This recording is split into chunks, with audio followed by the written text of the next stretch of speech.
Welcome CMA students, आपका स्वागत है सीएमए हाइट्स चैनल पर। आज जो ये आपका टॉपिक है, ये पेपर नंबर 15 जो कि फाइनल लेवल ग्रुप थर्ड का पेपर है। पेपर का नाम है strategic cost management decision making. ये आपका फाइनल लेवल का पेपर है और हम जो आज आपकी जो क्लास लेने जा रहे हैं, जो एक क्लास डिस्कस कर रहे हैं, उस क्लास का नंबर क्या है? उस क्लास का नंबर है दिस इज क्लास नंबर 60 तो ये 6060 you know very well, this is we are following study notes as reference material. और हम अभी जो आपके चल रहे थे स्टडी नोट नंबर 5 पे चल रहे थे, तो वहाँ पे हम ऑलरेडी कुछ अच्छा काम कर चुके थे। अब हम एक आपका जो थर्ड क्लास है आई थिंक इस स्टडी नोट की, तो अब एक 5.4 को आज एड्रेस करेंगे, जो कि परेटो एनालिसिस या परेटो एनालिसिस जो भी आप कहना चाहें, ये आपका है 5.4 टॉपिक। तो बेसिकली ये जैसे मैंने कहा कि ये सारा जो आपका चल रहा है, जैसे जो टॉपिक्स चल रहे हैं, इससे पहले सिक्स सिग्मा था, फिर आपका उससे पहले आपके टीक्यूम्स थे, क्योंकि आपका डिसीजन मेकिंग में जो आपका इस चैप्टर का नाम है cost of quality and total quality management.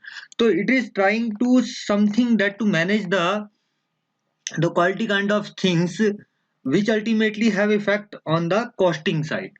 So these are the certain things which seems to be the non-financial parameter, but they have ultimate effect on the financial parameters. तो Pareto analysis का क्या use है? अभी तक हम जो six sigma पढ़ के आए थे या हमने टीक्यूएम्स पढ़ा था, उनमें क्या था कि हमें कस्टमर के सेटिस्फेक्शन को इंक्रीज करना था, अपने डिफेक्ट्स को रिड्यूस करना था, अपनी प्रोसेस को हाईली कैपेबल बनाना था, प्रोसेस के वेरिएशंस को कम करना था। यही सब हम काम कर रहे थे। इसी क्रम में एक टेक्निक्स है जो कि परेटो एनालिसिस कहलाया। अब परेटो एनालिसिस आप ऐसा ही नहीं कि आप डिफेक्ट को कम करने में यूज करें या कहीं भी यूज करें, ये एक ऐसा जनरल फिनोमिना है जो आप अपनी रियल लाइफ में भी यूज कर सकते हैं। रियल लाइफ में आपकी जो जो चीजें हैं, आप इस टेक्निक को यूज किया जा सकता है। What exactly Pareto analysis says? It says कि जो इसको 80-20 रूल भी कहा जाता है, 80-20 रूल भी इसको कहते हैं, ये आपकी बुक्स में लिखा हुआ है कि 80-20 रूल कहते हैं। इसका मतलब क्या है कि आपकी जैसे आप ये मानिए कि आपकी 80% समस्याओं का समाधान या 80% समस्याओं का कारण 20% चीजों में होता है। मीन्स आपकी जो भी प्रॉब्लम्स हैं, 80% प्रॉब्लम्स आपकी 20% चीजों को एड्रेस करने से ठीक की जा सकती हैं, ये मानता है। अच्छा, कह रहे इसका क्या मतलब है जी? मतलब ये है, अगर आप इसमें शायद ये किताब में बातें नहीं दी होंगी जो मैं बता रहा हूँ। बेसिकली आपने अगर मैनेजमेंट पढ़ी होगी, आपने पढ़ी होगी, क्योंकि बहुत से लोग आप एमकॉम भी किए होंगे, आपने जो मैनेजमेंट अगर पढ़ी होगी तो उसमें एक प्रिंसिपल आता है कि management by exception. Management by exception, MBO बोलते हैं, एमबीई बोलते हैं उसको शॉर्ट में। इसका क्या मतलब है? इसका मतलब है कि मैनेजमेंट को केवल उन चीजों पे ध्यान देना है जो एक्सेप्शनली हो, मतलब डे टू डे अफेयर्स में जो कम इंपॉर्टेंस की चीजें हैं उन पे ध्यान नहीं देना है।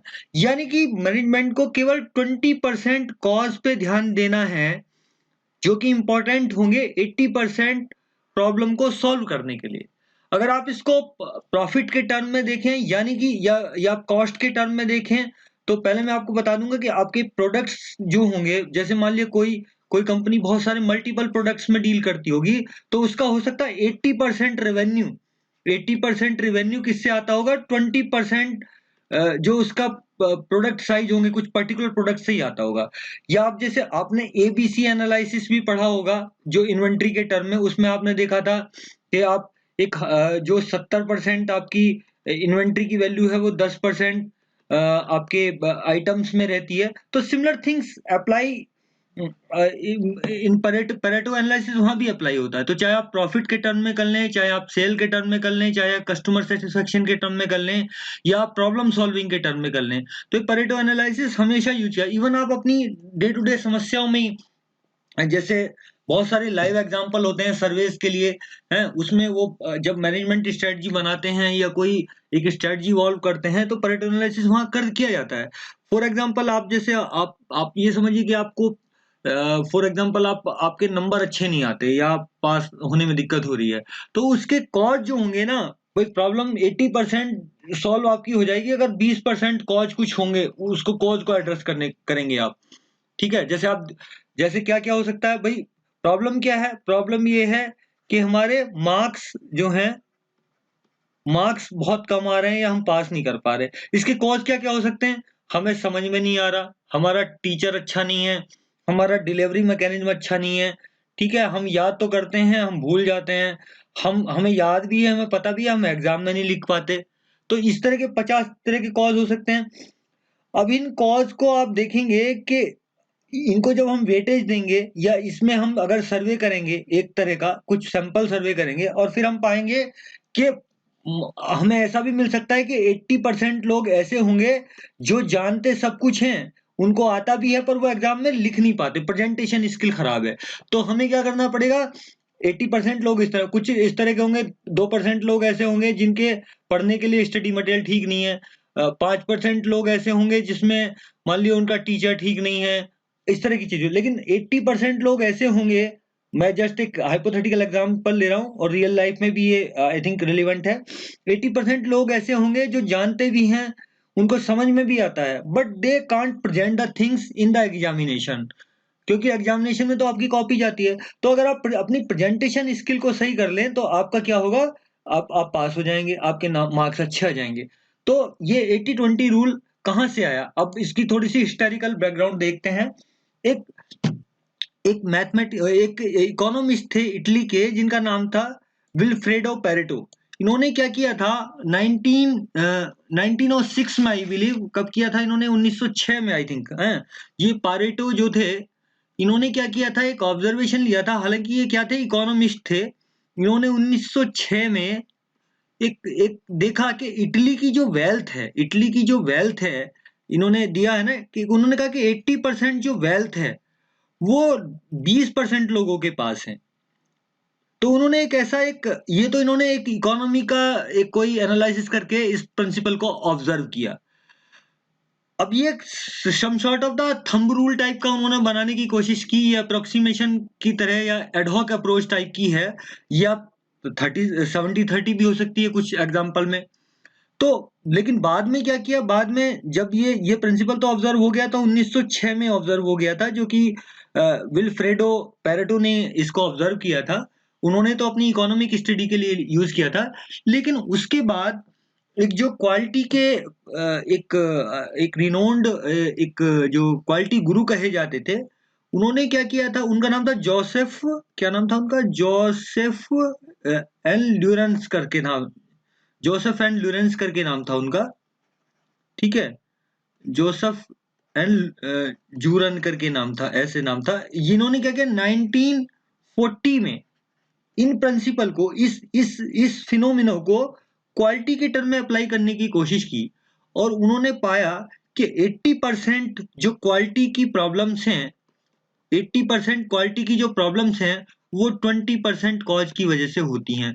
तो इन्होंने बाद में इसको किस तरफ ले गए, इन्होंने तो इकोनॉमी में इसको एब्जॉर्ब करने की कोशिश की थी, और इन्होंने अपने बिजनेस प्रोसेस यानी कि क्वालिटी इंप्रूवमेंट के लिए इन्होंने इस प्रिंसिपल को जोसेफ साहब ने जो है वहां पे इसको अप्लाई किया, राइट। तो ये कहना क्या चाहते हैं, बेसिकली ये कहना चाहते हैं कि हम अपनी मेजॉरिटी में प्रॉब्लम को के कॉमन कोज होते हैं और वो बहुत छोटे कोज होते हैं। तो where management should should in fact focus, जो मैं आपको कह रहा था कि मैनेजमेंट बाय एक्सेप्शन जो मैं आपसे कह रहा था, उसमें क्या होगा कि 80% प्रॉब्लम होगी 20% कॉजेस की वजह से, और 20% जो प्रॉब्लम होगी वो किसकी वजह से होगी, 80% कॉजेस की वजह से। तो should we address 80% causes to solve the 20% problem, or we go to address the 20% causes to solve 80% problem? तो management definitely will focus here only। इसको एक छोटे से एग्जांपल पे से समझते हैं कि आप देखिए, आपकी प्राइसिंग डिसीजन है, अब मैं आपको बिल्कुल बिजनेस की तरफ पे ले जा रहा हूं, प्राइसिंग डिसीजन है जैसे आपकी।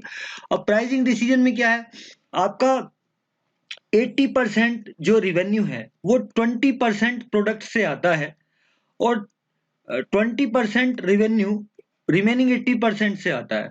तो मैनेजमेंट इसके प्राइस को डिसाइड करने के लिए अपना ज्यादा टाइम लगाएगी और इसको अपना कम टाइम लगाएगी या इसको सबऑर्डिनेट कर सकती है इस जॉब को। Management has to carefully fix the price of this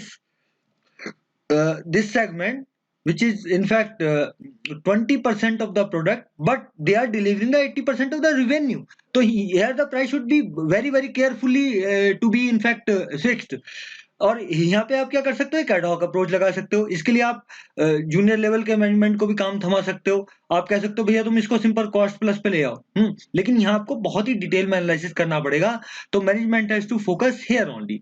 तो what exactly Pareto analysis try to say the management has to focus on the potential area which has major impact, but the उसके causes minor हैं, ठीक है। तो ये I believe I able to explain the things, ठीक है।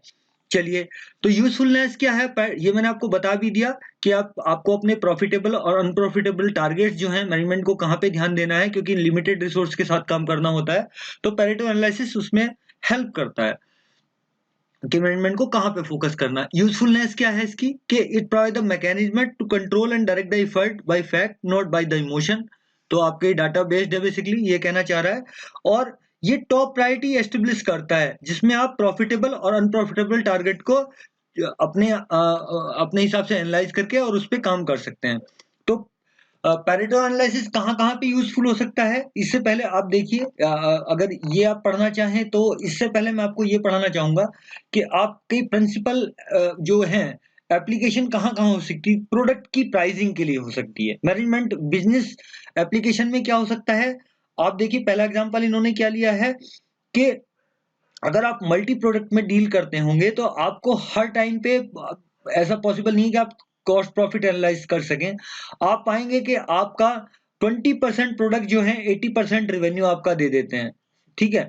तो Pareto analysis क्या कहता है कि आपके exactly you have to focus on this 20% जो प्रोडक्ट आपके 80% रेवेन्यू जनरेट कर रहे हैं उनकी प्राइसिंग को आप बिल्कुल इनफैक्ट करेक्ट करें। इसमें आप रिसोर्स ज्यादा इन्वॉल्व करें। टॉप मैनेजमेंट इस पे ध्यान दे। Such analysis help the top management to delegate the pricing decision approximately 80% of its product to the lower level management, thus freeing themselves to concentrate on the pricing decision for the product approximately 20%, which is the essential for survive। जो 20% product हैं आपके, जो 80% revenue आपके दे रहे हैं, उस पर management focus करेगी। तो ये कहना चाहता। तो एक एप्लीकेशन क्या है इसकी, प्राइसिंग ऑफ प्रोडक्ट। अच्छा, तो अब आपको प्राइसिंग के लिए क्या है कि मैनेजमेंट आप जो है आपका 20% पे अपना इफर्ट कर सकती है। इसी तरह से आपकी क्या दूसरी एप्लीकेशन क्या हो सकती है, कस्टमर प्रॉफिटेबिलिटी एनालिसिस।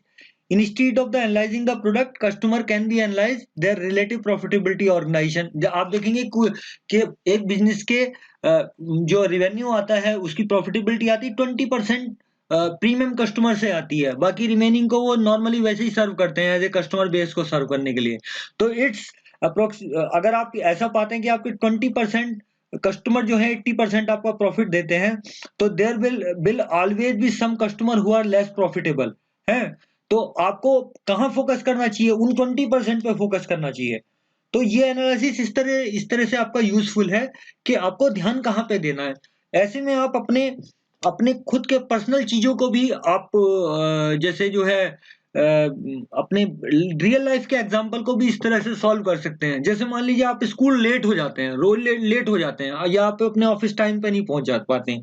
अब आपकी प्रॉब्लम क्या है कि आप अपने ऑफिस या स्कूल टाइम पे नहीं पहुंच पाते। अब उसके 15-16 कॉज हो सकते हैं। क्या हो सकता है, आप थोड़ा सा लेजी हैं, आप ठीक सुबह उठ नहीं पाते, आपकी बस छूट जाती है, कई बार आपका बस वाला धीरे चलाता है, कई बार ट्रैफिक जाम की समस्या रहती है। इस तरह ये सारे होने से क्या होता है, आप अल्टीमेटली क्या ऑफिस लेट पहुंचते हैं। अब आप देखें, इसको आप फ्रीक्वेंसी देंगे कि भाई मेरे खुद की वजह से डिले कितनी बार हुआ, 10 बार हुआ। अच्छा, बस वाले ने स्लो कितनी बार चलाया, 2 बार चलाया, ठीक है। ट्रैफिक जाम कितनी हुआ, 3 बार हुआ, ठीक है। और दूसरे कारणों से क्या हुआ, 2 बार हुआ। तो आप देखेंगे कि मैक्सिमम आप 10 बजे अपनी लेजीनेस की वजह से ही लेट हो रहे हैं। तो you have to focus here only. तो इस तरह से आप इसको अपने रियल लाइफ में भी कर सकते हैं। ये मैंने आपको एग्जांपल, जस्ट एक छोटा सा एग्जांपल बताया।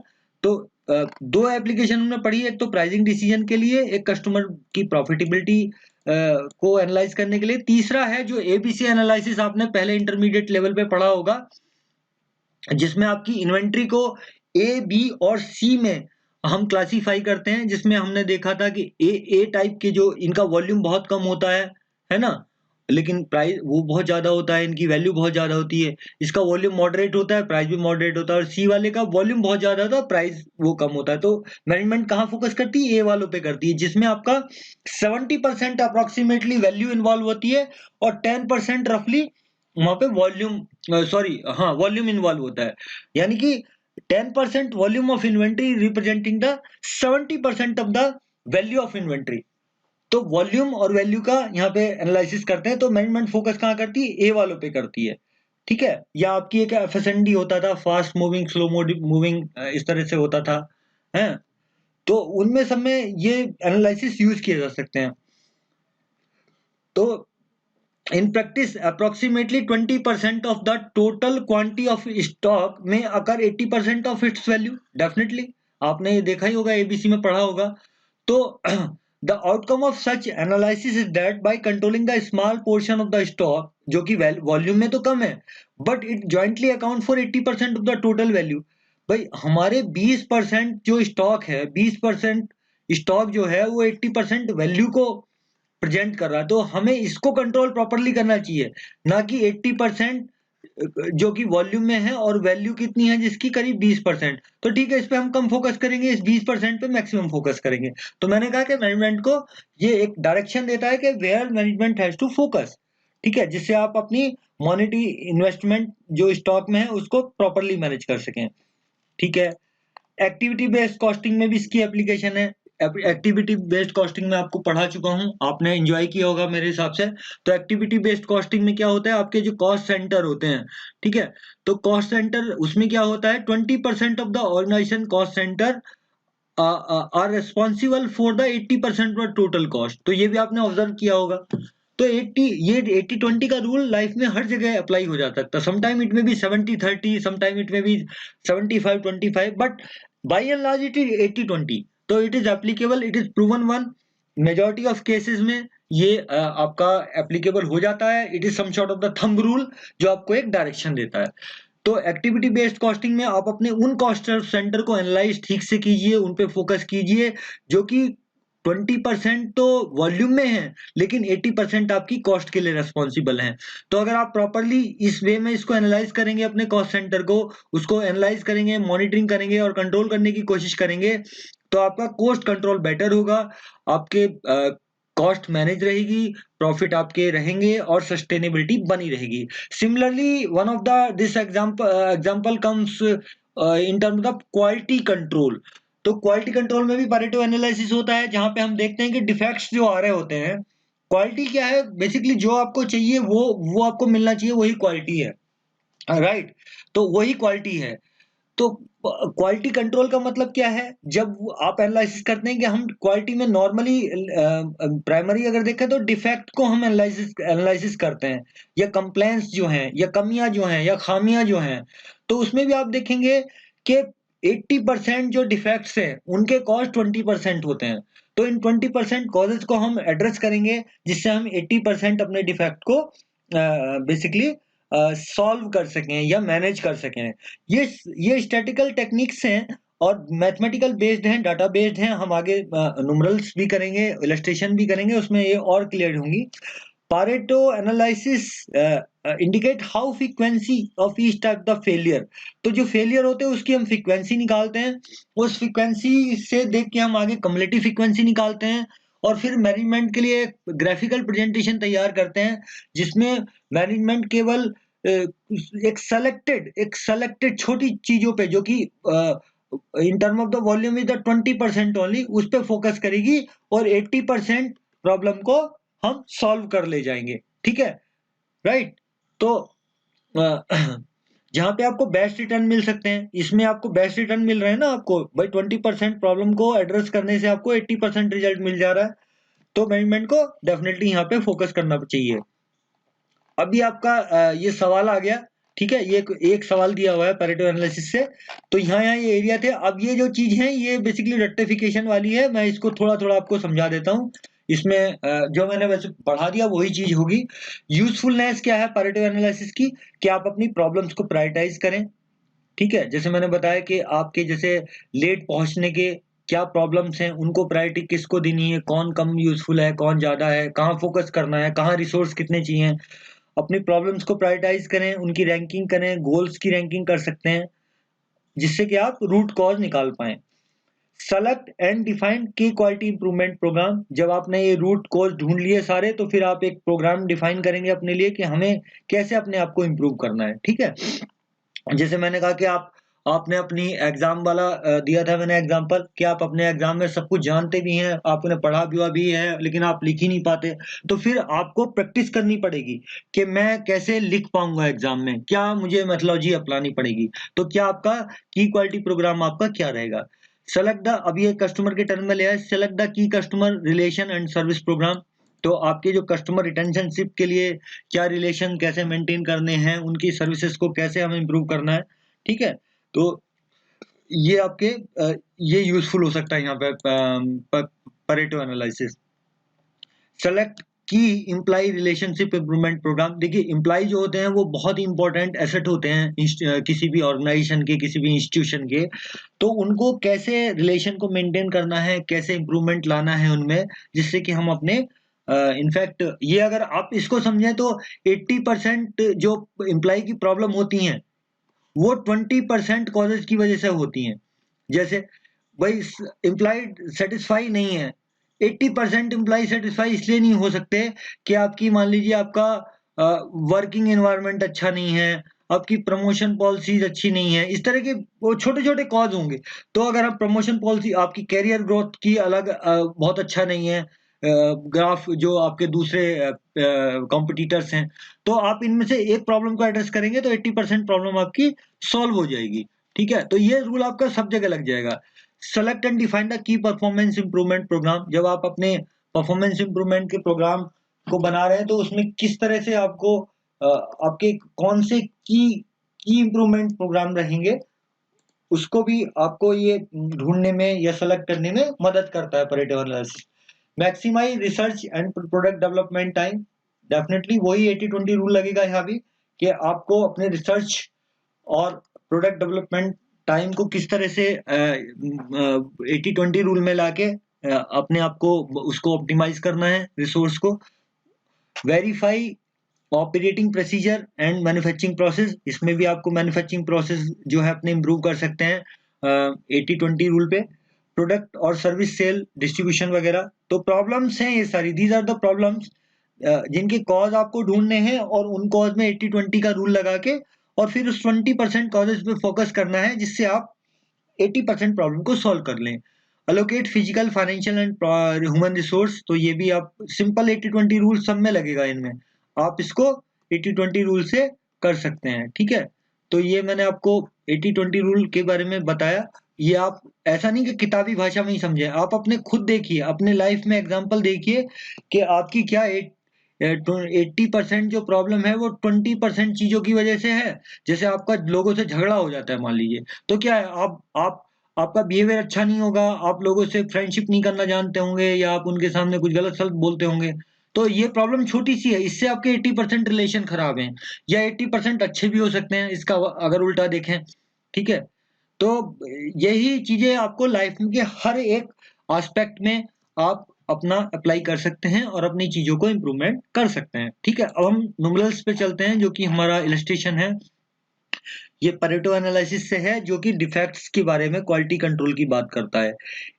मैं एग्जांपल लेके बता रहा हूँ। ए toy company perform a Pareto analysis given set of the defect type. ये डिफेक्ट दिए गए हैं और उनकी फ्रीक्वेंसी दी गई है। दीज आर द डिफेक्ट्स, जिसमें कि ये डिफेक्ट्स के नाम है और उनकी फ्रीक्वेंसी, मतलब ये सैंपल साइज जो लिया होगा आपने उसमें ये उनकी फ्रीक्वेंसी है, frequency of their occurrence. The sample data consist of the about 84 defective items हैं। ये आप अगर इनका सम करेंगे तो ये 84 आ जाएगा सबका, ठीक है, 84 आ जाएगा ये सम आपका।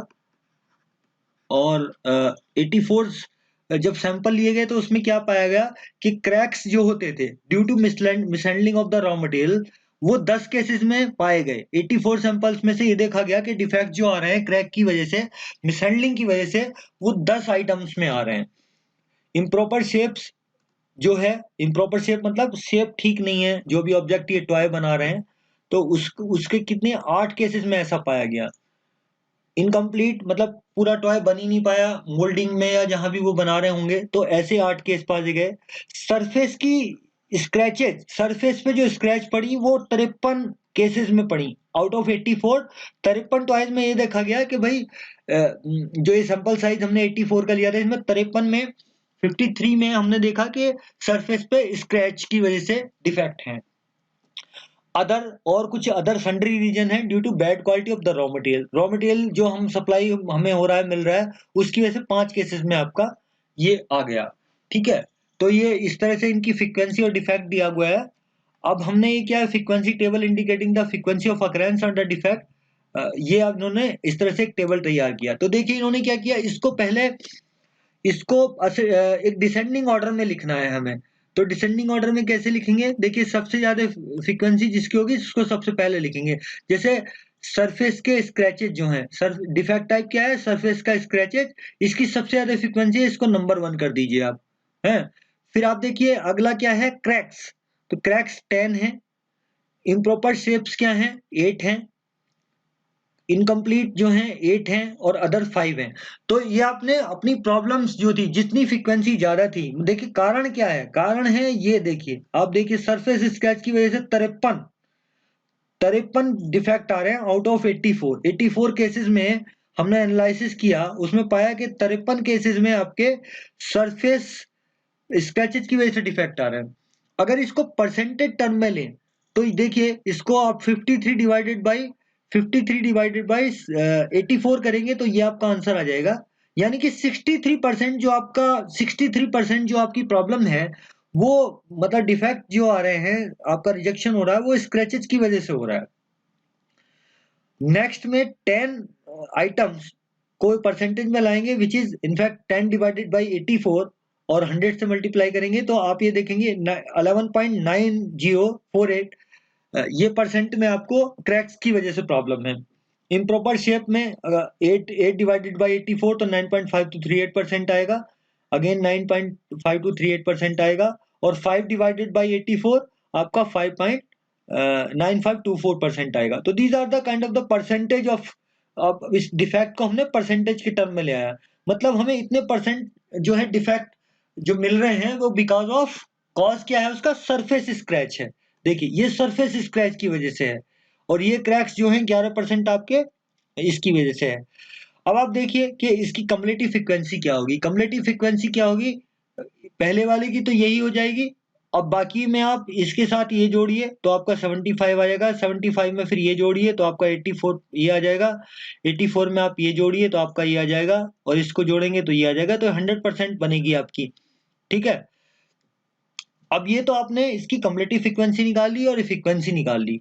अब इससे आप चार्ट कंस्ट्रक्शन कर सकते हैं। वैसे तो आपको दिख ही रहा है कि आपकी प्रॉब्लम कहाँ पे है। देखिए आप मेजॉरिटी में देखिए 75% प्रॉब्लम तो आपकी यहीं हो गई, दो कॉज से।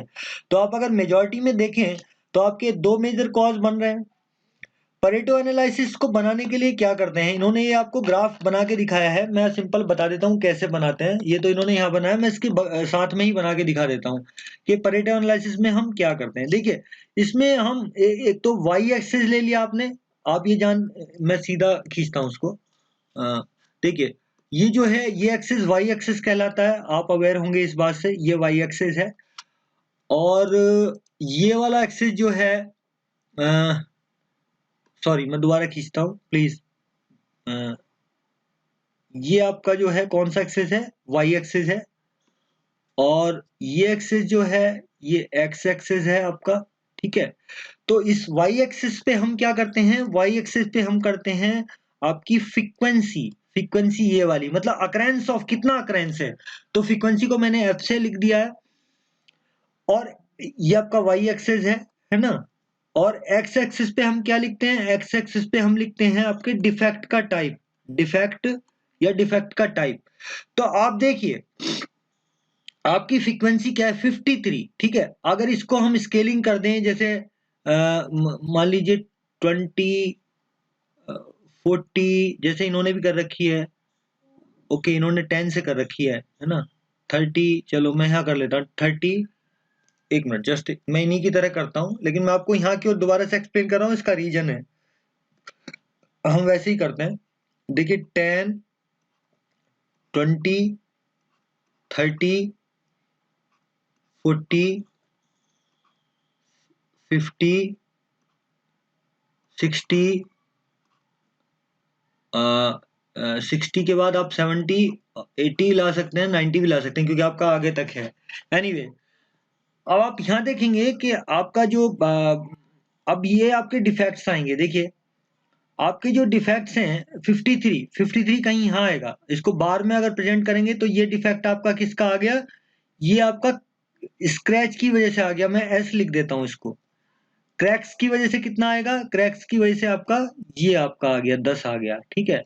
फिर आपका इम्प्रॉपर शेप की वजह से कितना आ गया, 8 आ गया, ठीक है। फिर आपका ये इनकम्प्लीटनेस की वजह से कितना आ गया, अच्छा इन्होंने थोड़े बड़े किए हैं तो मैं भी बड़े ही कर देता हूँ, ठीक है, थोड़े से बड़े कर लेते हैं हम भी। 53 ये ऐसे खींचते हैं, ये 53 आपका क्रैक्स हो गए, सॉरी स्क्रैच हो गए। और ये आपके 10 जो हैं, 10 जो हैं वो क्या हो गए आपके क्रैक्स हो गए। और 8 जो आपके हो गए इम्प्रॉपर शेप हो गई, है ना। और अगला जो है 8 है वो इनकम्प्लीटनेस हो गया आपका। और बाकी अदर रीजन है, ठीक है, अदर रीजन है। तो ये आपका है। अब हम क्या करते हैं, ये तो आपकी फ्रीक्वेंसी हो गई, यहाँ दिख रही है साफ साफ। अब इसको जो है आप देखिए यहाँ पे एक वर्टिकल वाई एक्सिस दोबारा से खींचेंगे। जो ये आप एक्सेल में भी बना सकते हैं, एक्सेल में फॉर्मूले लगा के ये चार्ट बन जाएंगे।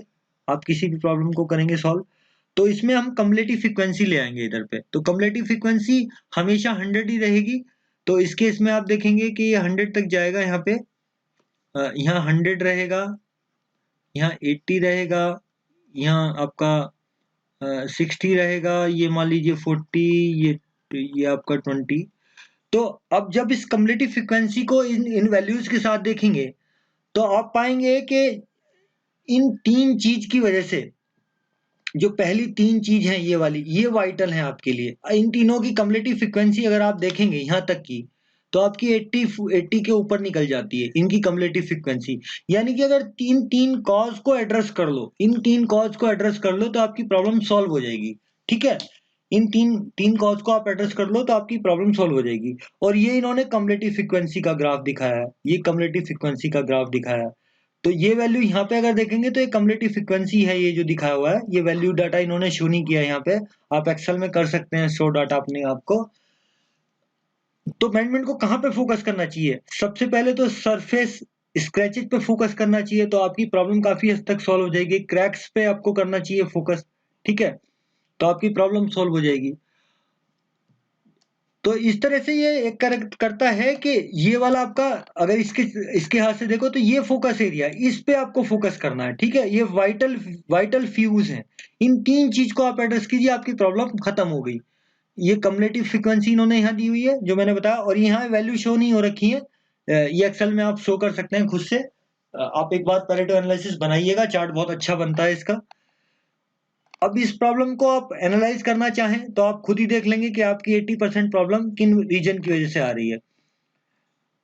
The purpose of Pareto analysis in the example is to direct the attention to the area where the best return can be achieved by solving the most of the quality problem, ठीक है।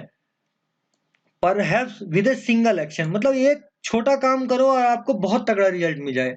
अब इस case में आप देखो कि भाई आपके सर के सरफेस स्क्रैचेज हैं, और रफली ये 63% के हिसाब से कंट्रीब्यूट कर रहे हैं। और आपका क्या है, बाकी आप देखो इन्होंने यहाँ कैसे बताया है।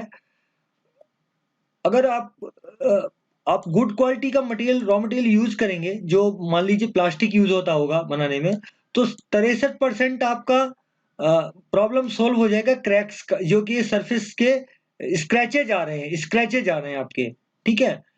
And if raw material is handled properly तो 75% प्रॉब्लम आपकी सॉल्व होगी। मतलब क्या है कि आप अगर जो ये रॉ मटेरियल में स्क्रैचेज आ रहे हैं, ये प्रॉपरली स्क्रैचेज क्यों बन रहे होंगे, क्योंकि आपका रॉ मटेरियल ठीक नहीं हो रहा। तो आप रॉ मटेरियल को आप ठीक कर लो, अपने रॉ मटेरियल को ठीक कर लो और हैंडलिंग ठीक से कर लो। तो 5-6% ये और 63 ये, तो रफली है 75% आपका जो है केवल रॉ मटेरियल। कॉज क्या निकला, केवल रॉ मटेरियल। रॉ मटेरियल को क्या करना है, अच्छा खरीदना है और हैंडलिंग ठीक से करनी है। बाकी हम छोड़ देंगे दुनिया भर के इम्प्रॉपर शेप क्यों हो रहा है, क्योंकि हमें इससे ज्यादा कुछ मिलना नहीं है। हमने क्या पाया इस एग्जांपल को देख के कि हम अपने मैनेजमेंट को फोकस सेलेक्टिवली करना है। मैनेजमेंट को फोकस कहाँ करना है, सेलेक्टिवली करना है। तो इसमें इस एग्जांपल से क्या मिल रहा है कि आप अगर केवल रॉ मटेरियल को गुड क्वालिटी का ले लो तो आपकी 63% प्रॉब्लम सॉल्व हो जाती है। अगर उसी रॉ मटेरियल को आप हैंडल प्रॉपरली कर लो तो कम्युलेटिवली आप 75% अपनी प्रॉब्लम को सॉल्व कर सकते हैं। तो what is the single action, single action is only, जो इन्होंने कहा कि perhaps in just a single action, एक एक्शन से आपने अपनी 80% प्रॉब्लम सॉल्व कर ली। तो मेरे हिसाब से मैं समझाने में सक्षम रहा हूँ आपको कि ये पेरेटो एनालिसिस मैनेजमेंट को सेलेक्टिवली एक डायरेक्शन देता है फ्यू चीजों पे आपको फोकस करने की, जिससे आप मेजॉरिटी में प्रॉब्लम को सॉल्व कर सके। तो with this I am ending this. You may see many more example, many example is available even in on the website you may see। यहाँ तो एक ही एग्जांपल ये दिया है, इसको भी ये ठीक से वैल्यूज यहाँ नहीं दी हुई हैं, तो प्रेजेंटेशन ये पुअर है। यहाँ पे आप अपने हिसाब से बना सकते हैं। अब आपका लास्ट टॉपिक रहेगा इस नोट का 5.5 क्वालिटी ऑफ कोड, जिसको हम नेक्स्ट क्लास में ले लेंगे। और तब तक के लिए आपका धन्यवाद।